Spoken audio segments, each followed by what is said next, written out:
Good afternoon. I would like to introduce myself. I'm Chancellor Carmen Fariña, and I'm here today because I'm really excited about our computer science initiative. And I'm more excited now that I've seen all of you here, because what I see here today are a lot of students who are acting very maturely, asking a lot of great questions, and actually putting some of the people who are doing the exhibits here a little on notice, because I think a lot of people don't know how smart our high school students really are and how engaged they are in the work that they're doing. So I actually heard you talking about the kinds of things that you're learning in school. And also, I think there were a few people that you asked questions of that didn't necessarily have the answers. So keep doing that as you walk around here today. But it's also my privilege and pleasure to be introducing the head moderator for today, Minerva Tantoco. And she's the Chief Technology Officer for New York City, and she is the first woman to run that job, and also a public school graduate herself. And I think that's really important, because I think those of us who've gone through the system have a particular love and passion for what we do, and I think this is really important. I also want to say, I want to thank all the people who helped put this together. Certainly the Armory, Fred Wilson, Michael Preston, and I'm sure the list is endless. But the reality is, this is one of the initiatives in New York City that we cannot do by ourselves. There's no way that we can bring in the outside experts. I was just introduced to someone from Facebook who actually works in our school 5 days a week and is in there mentoring students. NYU, my alma mater, is now very heavily engaged in working with our public schools and making sure that our students understand that there are scholarships available. There's a lot of opportunities for them. So this is one of the places where it takes a village to get this going. And I will tell you that I started 2 years ago knowing very little about technology and becoming more and more knowledgeable, because it is the wave of the future, and everything I know and learned from my 9-year-old and my 11-year-old grandson, and that's an embarrassment to me. So you're way ahead of the game, and I congratulate you, and I know you're going to have a great day. So thank you, Minerva. Okay.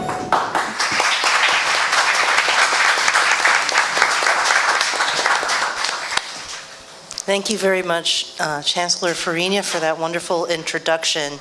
And for the rest of you, good afternoon, nerds. Good afternoon. So, as the Chancellor mentioned, I am Minerva Tantoco, the first ever Chief Technology Officer for New York City. And it is our goal to make New York City the most tech-friendly and innovative city in the world. And the future of New York City is right here in this room with all of you. So it is with great pleasure that I am moderating a star-studded panel of folks who have made tech their career, who can share their pearls of wisdom with each of you, and will hopefully be able to leave some time for questions at the end. So as you're listening, please do think of some questions for these folks. The bios of the panelists are here, so I'm not going to read that to you, but we will do a quick introduction from each of the panelists to let them know who they are and what they do.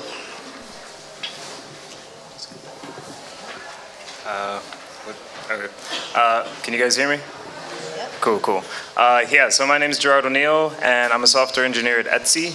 If you've ever heard of them, we're in Brooklyn. I've been there for almost 3 years now, and I got there straight out of college studying computer science at Rutgers University over in New Jersey. Thanks. Hey everyone, can everyone hear me? Yeah.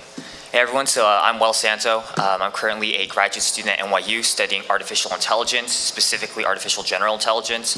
I previously worked a lot in research with brain-computer interfaces.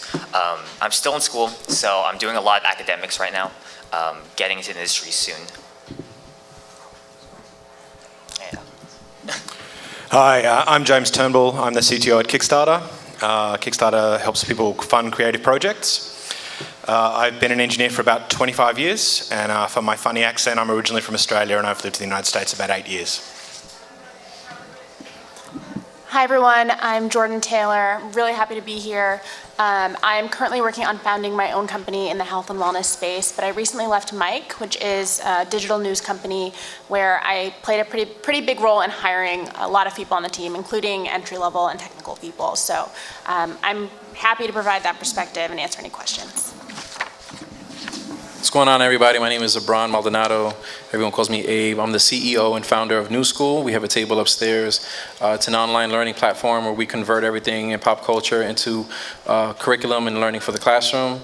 I founded it 3 years ago out of my PhD work at NYU. I'm a Gates Scholar, and a lot of my work came out of the education that I've been exposed to.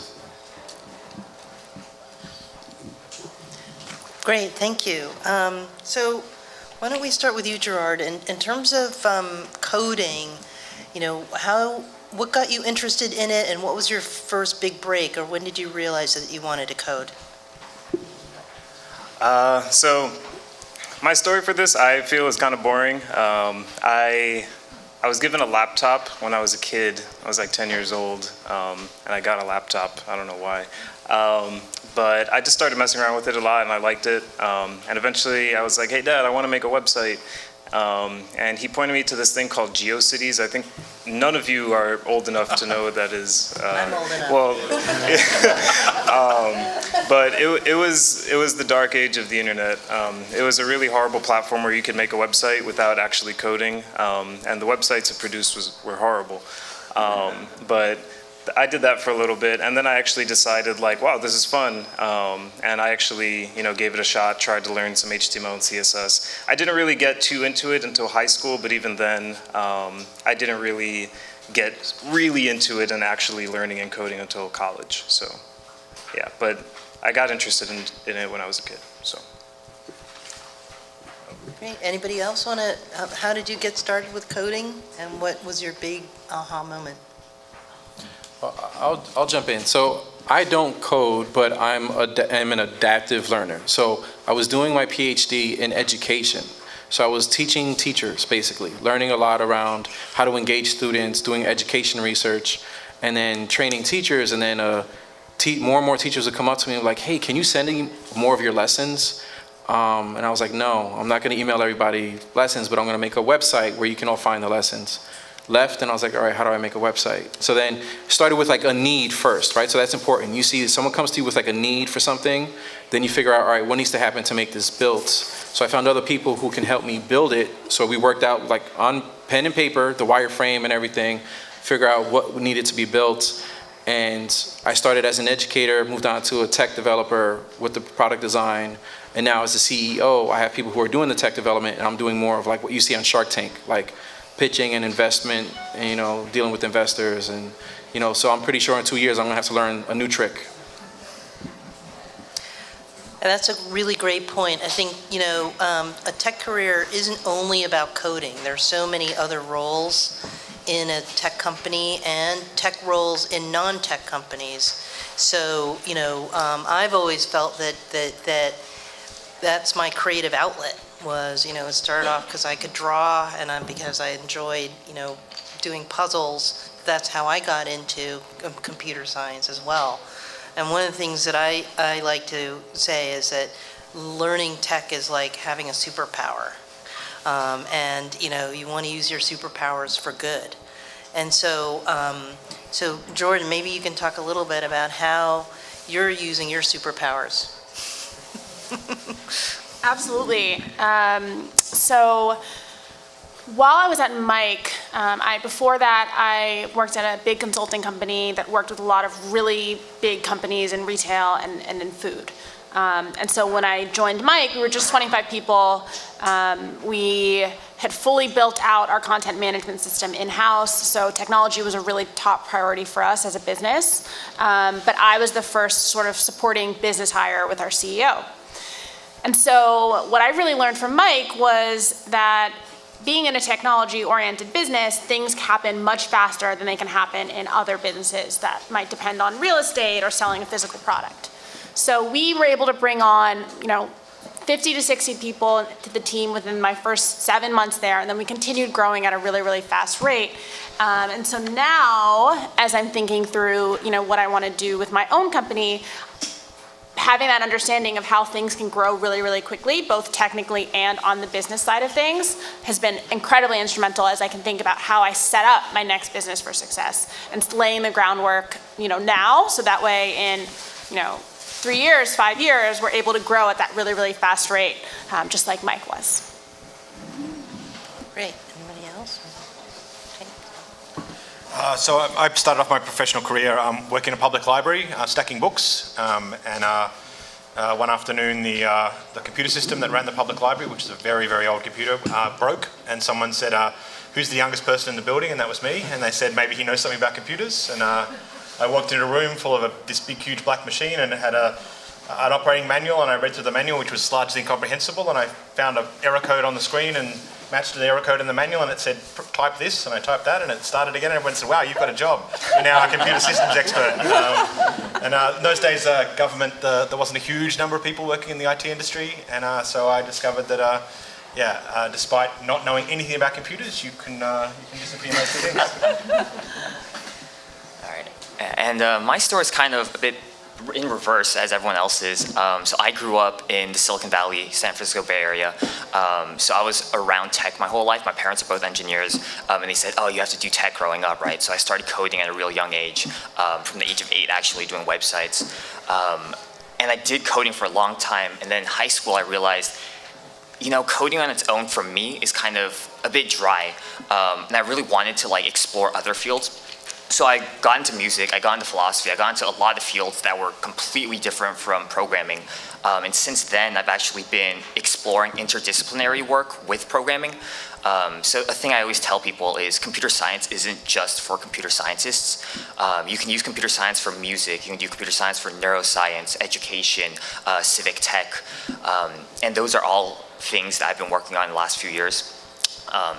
The point is that computer science is flexible and it's adaptive, right? So you can, if you have a hobby somewhere else that's not, computer science, just coding, making a website, you can figure out ways of applying the computer science to that field. Okay, thanks very much. Just to switch gears a little bit, how many people in here have heard of Mike?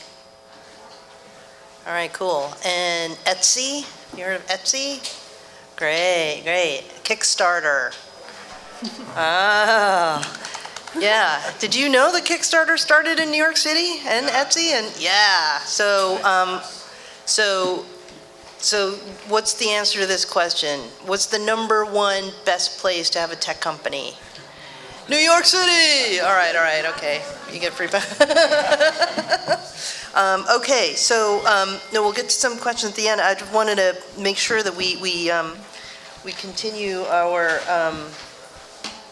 our questioning of the folks here. So we'll kind of go, who would like to answer this question? One of the things that I noticed, because I started coding in the 1980s, I was in, Bronx High School of Science. I also went to all New York City public schools in Flushing, Queens. And now I'm the CTO of New York. And people always say, well, how'd you do that? And, part of it is, I think that it was so new when I was coming up, to James's point, that no one said that you can't do that, And I'm here to tell you that, what's most important is to follow your passions and don't worry about someone thinking that you don't look like a CTO. Because if you want to know what a CTO looks like, they look like me, they look like each of you. So I wanted to ask the panel, what obstacles have you encountered, so far? Because it's not a straight shot, it's not always easy. Just like winning a race, there's moments during that race that you think you're not going to win, and then you push that extra mile. So what obstacles have you seen and had to overcome, and how did you handle those obstacles? Who'd like to jump in? Okay. So, like I said, I don't come from a coding background, nor from a coding family or culture. I'm born and raised in New York City, went to public school here, and actually come from a music background. So a lot of people that are in my family or in my network of friends are, music artists, rappers, producers, but very different industries than coding. But, people came to me and said, you should start a business around this website. So it was brand spanking new. And I was not afraid to ask stupid questions, like find mentors. A lot of kids feel like they're too cool to ask for a mentor, ask questions if they don't know something. But I would not be where I'm at now if it wasn't for finding really smart people who are smarter than me, and then just asking them very fundamental questions like, oh, how does that work? What do you do here? So like, all right, just explain everything from the beginning. Like, act like I don't know anything about this because I don't know anything about this. But then after this meeting, I'm gonna know everything. And then I go to the next person and figure out what don't I know there, ask them the same questions now. And that's never changed. Like, I just met with more mentors yesterday that needed to teach me new things that I didn't know. So just always be ready to ask questions for stuff that you don't know if you wanna become, better at what you're doing.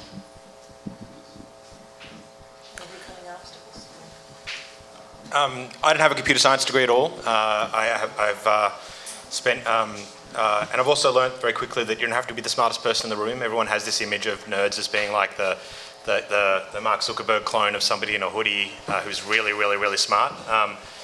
I think those people exist, but the people that actually are hugely successful in technology are those people that can have a conversation, can string a sentence together, that can get groups of people to collaborate on problems. Being the smartest person in the room, if no one listens to you, is not useful. I think if you want to be hugely successful in an industry, you have to be well-rounded. You can't just be a STEM person.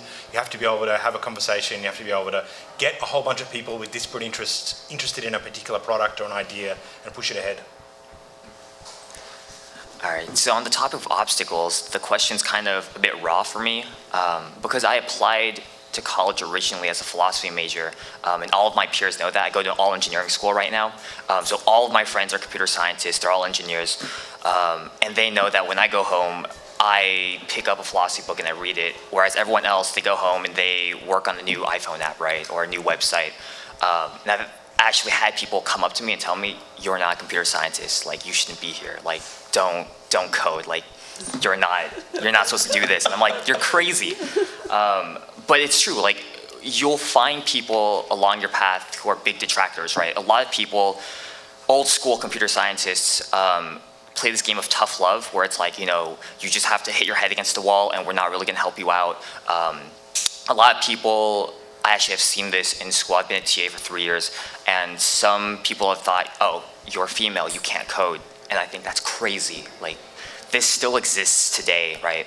And it really shouldn't. But these obstacles do exist, and I have seen them. I have had people tell me, you're not a computer scientist, and you'll see that, but you just can't listen to them. You have to keep going, right? The people here on this panel, right, not CS degrees, right? And we're still up here, we're still doing CS.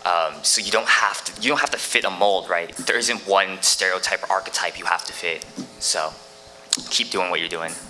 Yeah, I can sort of, on what Wells was talking about, I definitely think that for me, becoming comfortable with my identity as a Black woman in tech and getting over that hurdle of people meeting me and thinking, oh, you must work in marketing, or you must work in this, and it's actually, no, I do a ton of hiring, I make a ton of business critical decisions, I work directly with the CEO. Like, getting over people's first impressions of me, I think, is something that has definitely been something that I'm still working through in my career. And so I would encourage each of you, as you head, finishing high school and head into college, like, really try to develop a strong sense of who you are and what you're good at and what you stand for. And don't let other people's snap judgments and criticisms bring you down, because there's definitely going to be haters.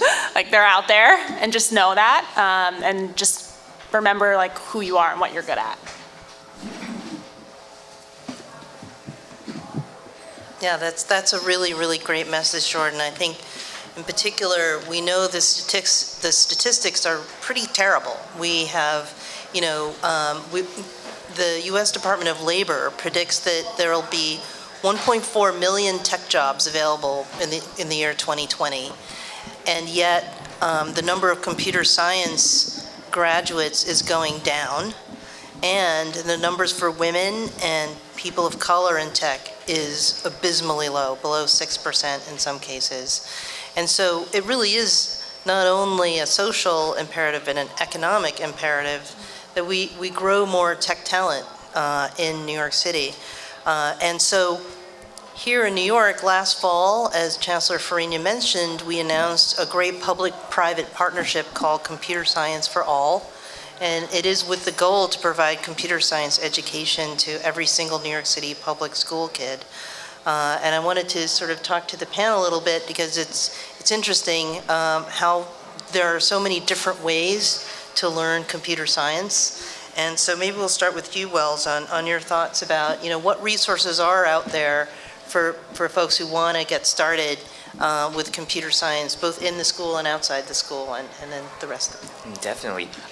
This has actually been a big question of mine, of how people who aren't studying computer science can actually get into computer science, right? Because I've taken all the classes, right? But I don't think the classes teach you everything, right? You have to do a lot on your own. I know some resources like, Coursera, there's all the online courses now, right? Khan Academy, things like that, Code Academy, Code Jam.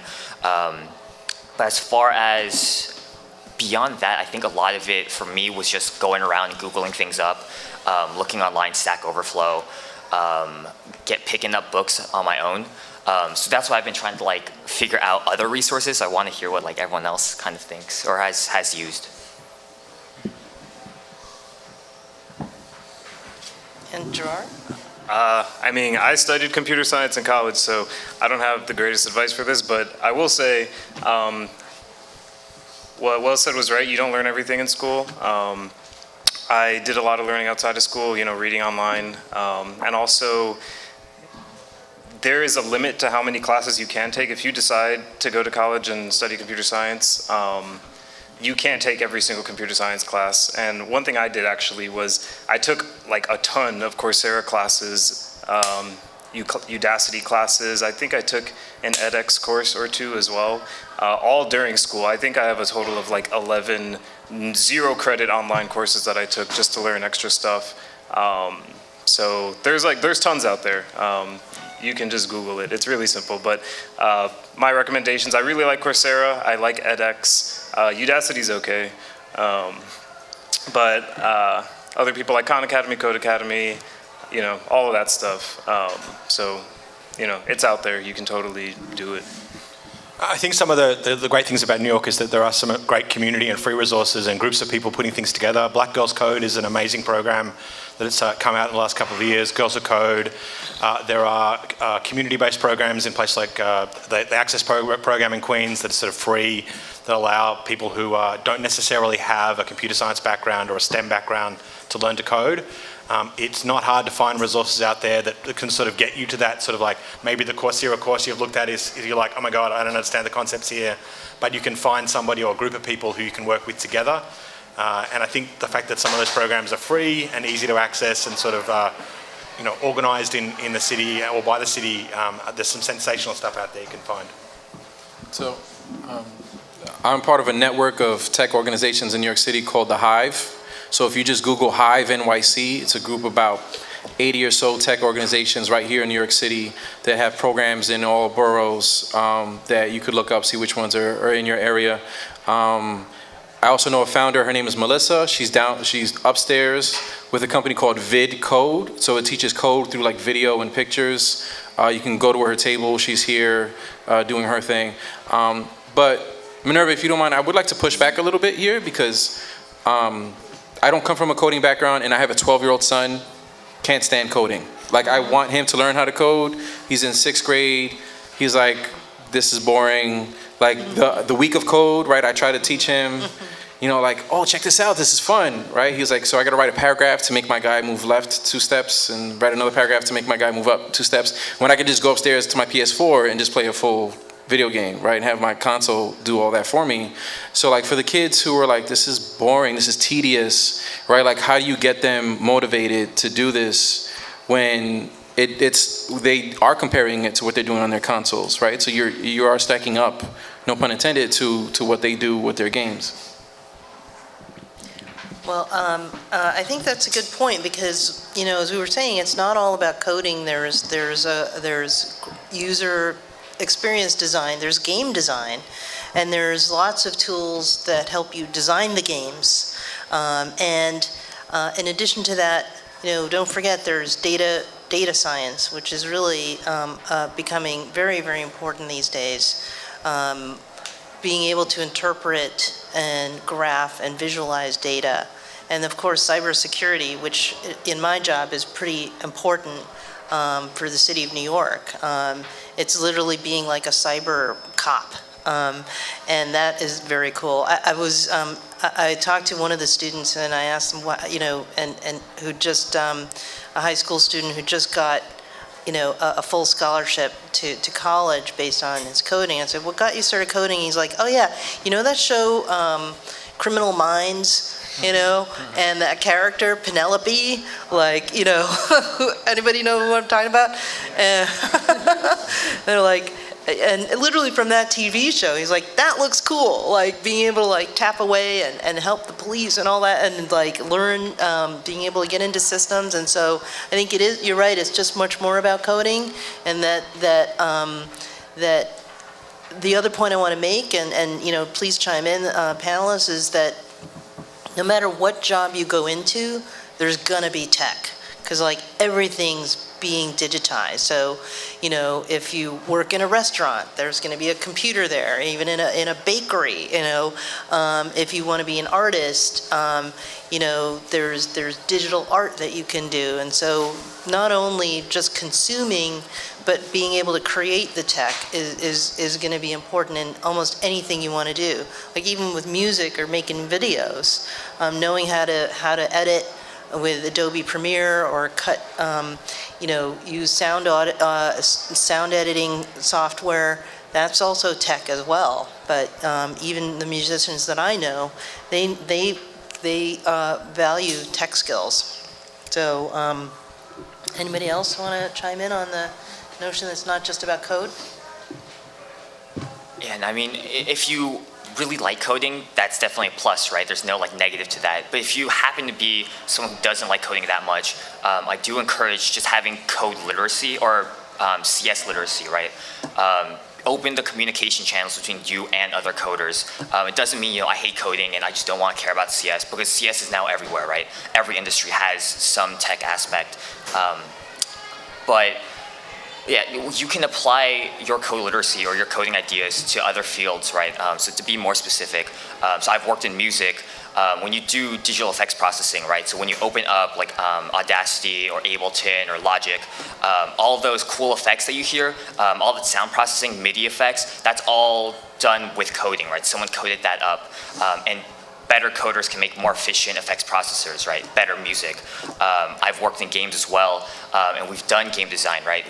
You have to code to make games, but you can also use code to develop games differently, right? I do artificial intelligence, and we create not just the enemies that you play in the game, but we adapt the game to players. So you'll be playing a game, and maybe the game itself will change. You'll learn how you're playing and make the game more interesting.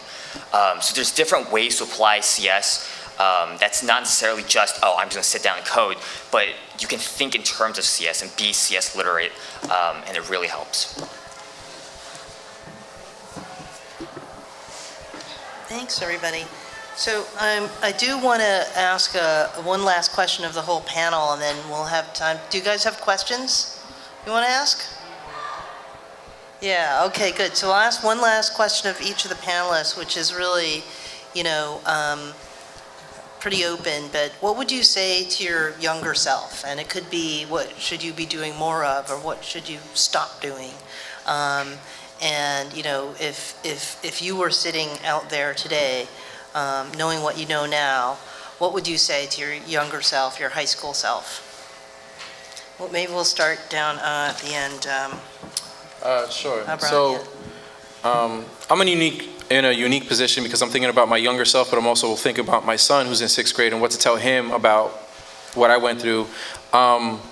don't play basketball because your friends are playing basketball and you don't like it, right? Or don't play a sport or sign up for a program just because your friends are doing it but you don't really like it. Because then you're missing out on, like, maybe you do want to do coding or computer science, but none of your friends want to do it, so you end up not doing it because they don't want to do it, right? So, like, just try things. Just try. If you want to do a STEM class, if you want to do a really nerdy program, my son's into comic books, but he doesn't want to take a comic book drawing class because none of his friends want to take a comic book drawing class. But, like, do something nerdy and geeky for yourself. Don't worry about what your friends are doing, because if you do it and it looks cool, they're all going to want to do it and follow you after that.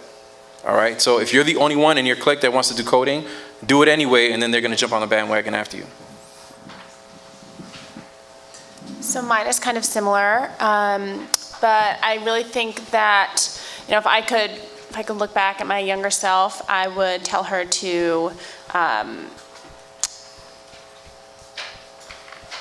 just make sure that you try as many things as you can that you might be interested in, because the older you get, sort of the more specialized you have to get, which isn't a bad thing. It's fun knowing a lot about a few things, but I think, where you are now, when you're in high school, when you're headed, maybe a couple years away from college, that's an incredible opportunity to try different activities, get outside of your comfort zone, don't just do what your friends are doing, and then heading into college, and you think about, okay, how do I set myself up for a career? I would just say it's better to be really good at something that you really care about than to be okay at something that you think looks better.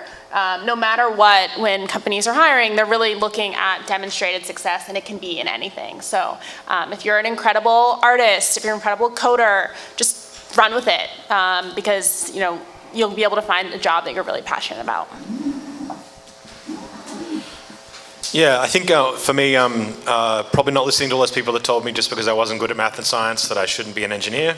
I pretty much gave up on the idea of working with computers because people told me that you needed to be a math genius. I think that's not true, and I think people who tell you you're not good at something are lazy themselves. They're giving themselves an out rather than helping you out. And anyone who tells you, you shouldn't do this, find someone else who tells you you should do this, and find mentors and find people who will help you be successful. And I strongly agree with Jordan. Look at all the things that you look at a whole breadth of things. You can always specialize later. The thing I thought I was going to be doing turned out to be radically different than the thing I did do. But I learned lots of really interesting things as a result. Like, I know lots about art and music and politics and stuff that have proved to be useful and professionally rewarding. So yeah, look to diverse up. You can always specialize down later. And you've probably got a 30, 40-year career to do heaps of different stuff. Don't imagine what you do today is going to be what you do tomorrow. I'll use this, yeah. I'm kind of reiterating what everyone said already, but really just follow your passions, right? Do what you love.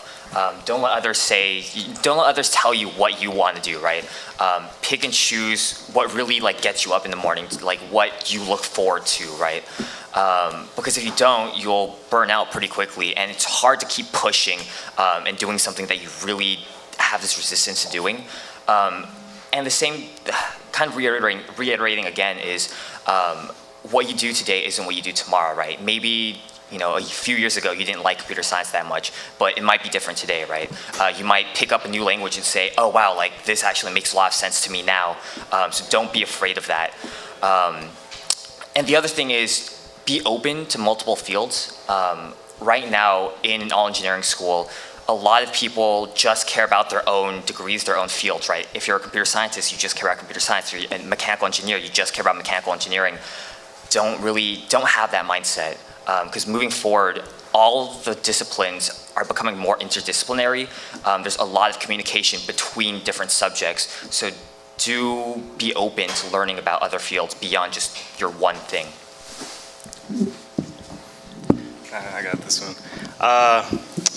So I'm going to try not to ramble too much, but I think this is important.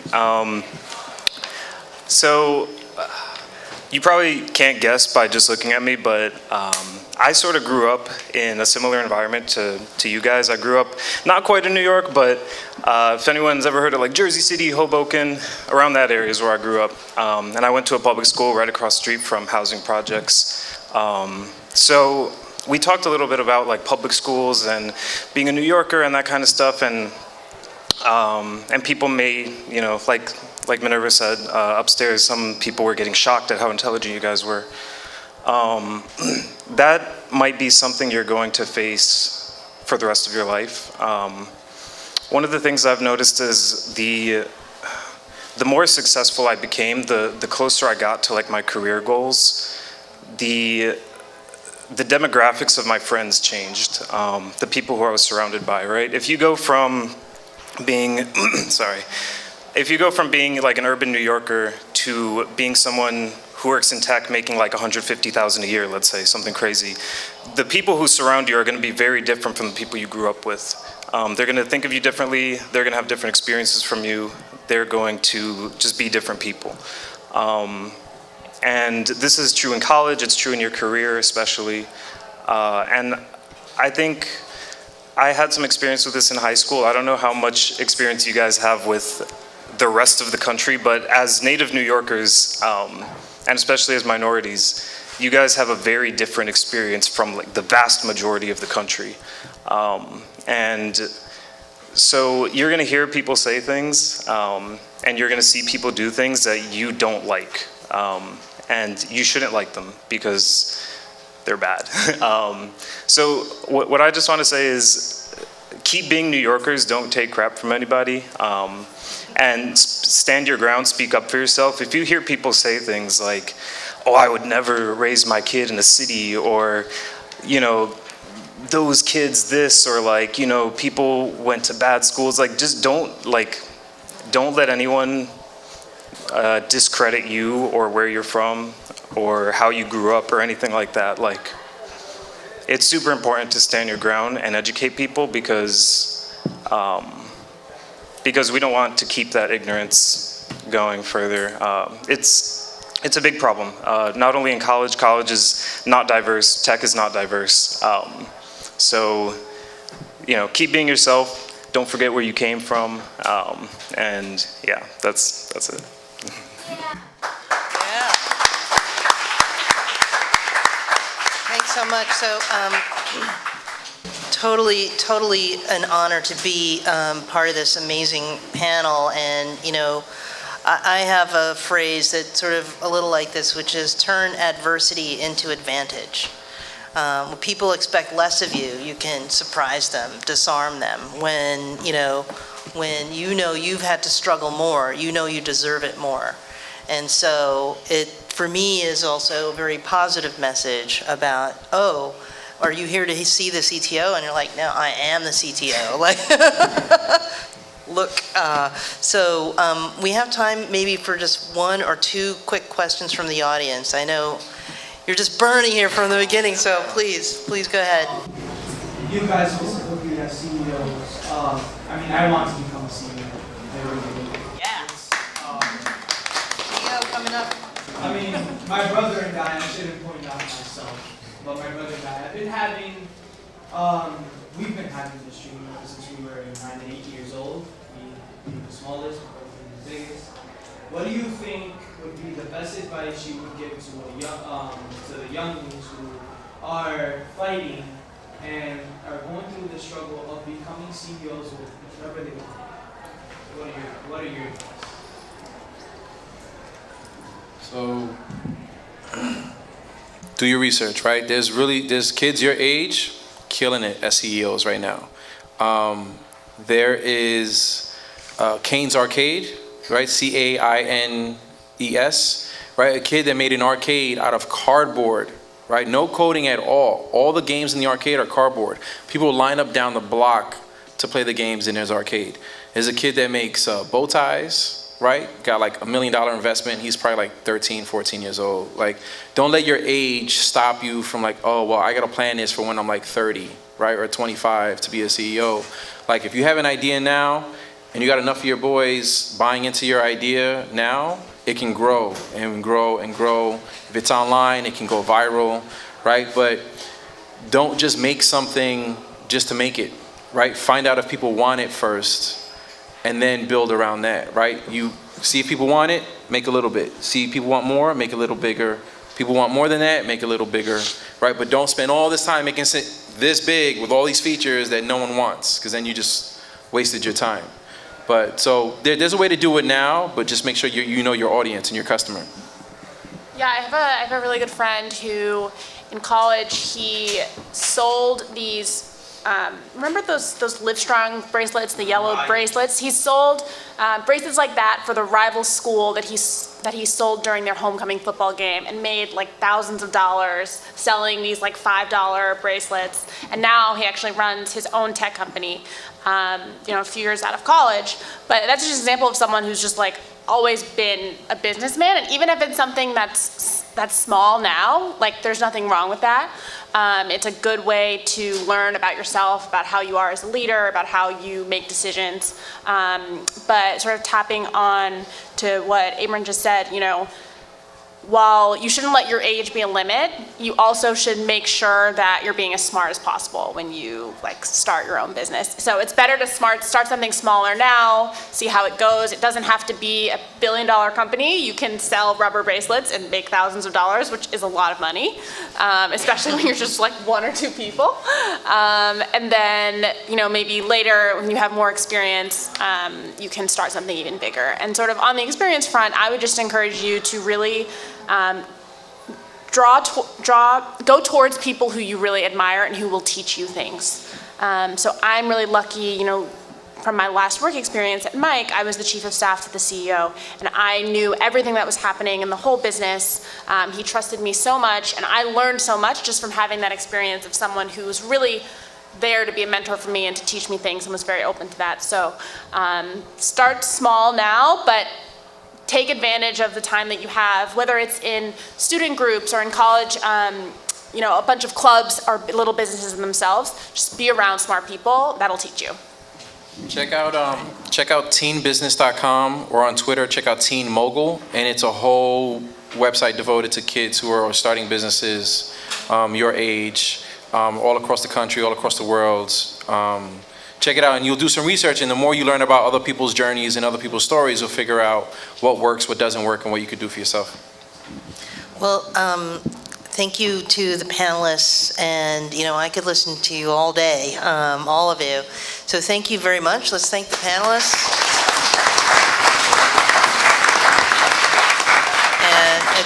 And thank you all for listening to us today. We're onward to future CEOs and CTOs and coders and product managers. Thank you very much. Take care.